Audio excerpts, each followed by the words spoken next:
mainly about what we've been doing, and we've been asking a lot of questions with the aim of trying to get people. Citizens Offering Police Support, or COPS, held an information and discussion meeting last Thursday evening at the Brockville Tabernacle. The public meeting saw close to 100 people voice concerns about the services currently provided by the local police service that could be lost under an OPP contract, especially community policing. We held it to start to get the word out to the people. You heard the conversations here this evening. Everybody's concerned that we're not getting the message out across the city. It's very difficult to do that. It sounds easier than it's done, but that's why we started. That's why we started now instead of waiting for the costing to come, so that people can start to think about this a little bit and be ready to ask the right questions when the city holds its meetings. It's been almost 4 years since City Council asked for a costing from the Ontario Provincial Police to police the city. The costing is expected to be presented to Council in October, which will see a formal debate and discussion begin on whether or not to replace the city's 184-year-old municipal police force, the oldest in Ontario, with an OPP service contract. Well, when that comes down, we're going to analyze the numbers. The city has retained an accounting firm to analyze the numbers. We'll look at what they publish with respect to that. We'll hold a separate meeting and we'll have another discussion. We feel it's more than just the money. I mean, I understand people think they're going to get a big savings here, but nobody has said that this is going to be a reduction in taxes. No one has actually said that.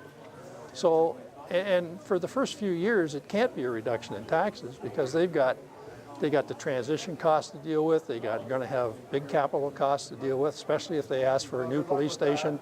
So it could be 8-9 years before any savings rolls through. And how's that benefit the city? That's not good business. The city's community policing officer, Constable Mark Heffernan, also gave an overview of some of the community programs the local police provide. There is a lot of programs that are very specific to Brockville that makes Brockville very unique, and especially the freedom, the creativity that we're allowed by our senior management, by our police service board to implement programs has allowed us to come up with some of the ones that I'm going to speak to you tonight.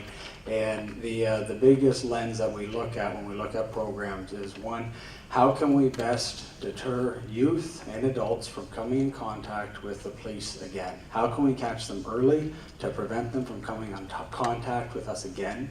How can the police get the best bang for their buck?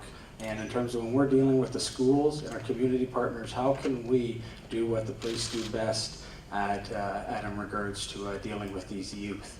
And we've been very fortunate with our community involvement over the years with the different groups, social service agencies, schools, businesses, that we have had decades and decades of great community relations that have helped us be so successful. I thought it was very good. I thought the people certainly learned a lot. I think they learned a lot about the community service programs, and that's huge for this city. That's really the core of what we have here. If we lose that, we're just dismantling the city. It won't be good. For Hometown TV 12 News, Dale Elliott in Brockville. But the proactive one